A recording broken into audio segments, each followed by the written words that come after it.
नानक के बारे में। ठीक इसी तरह से आपसे कबीर के बारे में पूछा जाए, किसके बारे में, कबीर के बारे में आपसे पूछेगी। तो देखिए कबीर के बारे में अभी भी कई बार पूछा जा चुका है। एक जीवनी किसी का भी आ सकता है, चाहे वो कबीर का हो या गुरु नानक का हो या अकबर का हो, आपके बारे में ये तीन में से एक क्वेश्चन टपकेगा। ठीक है, समझिए।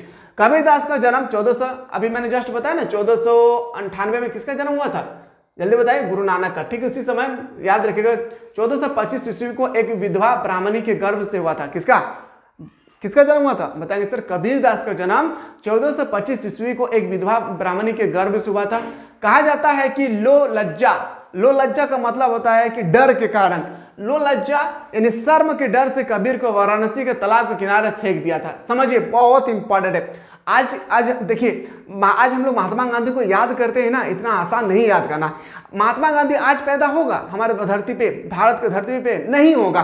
क्यों पता है, क्योंकि इस धरती में अभी कोई भी देश जो है हम लोगों को गुलाम बनाकर नहीं रखा है। गुलाम बनाएंगे तभी जाकर महात्मा गांधी पैदा हो सकता है। ठीक इसी तरह से जब हम लोगों का कबीर का जन्म हो रही थी विधवा गर्भ से, कहां से, समझिए, एक ब्राह्मणी विधवा गर्भ से जब जन्म हो रही थी, उस समय लज्जा के कारण, शर्म के कारण वह क्या किए, कबीरदास को, छोटा सा कबीर, बेचारा छोटा सा कबीर था, और उसको एक तालाब के किनारे में जाकर फेंक दिया था।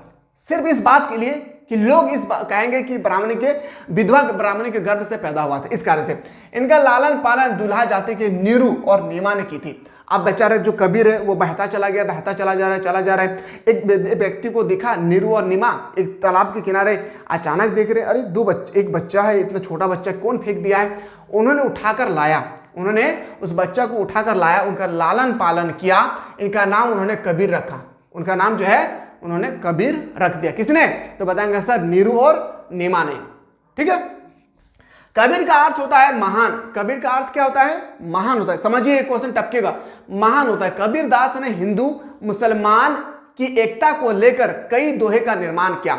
जो कबीरदास है उन्होंने हिंदू और मुस्लिम के एकता को लेकर कई दोहे का निर्माण किया।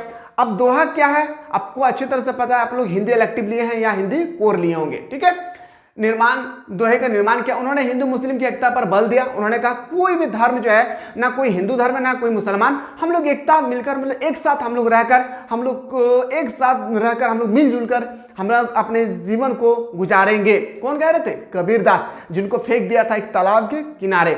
आगे बोलता है कि कबीर निर्गुण थे और निर्गुण या निराकार ईश्वर की पूजा करते थे। कबीर द्वारा लिखा गया पुस्तक बीजक है।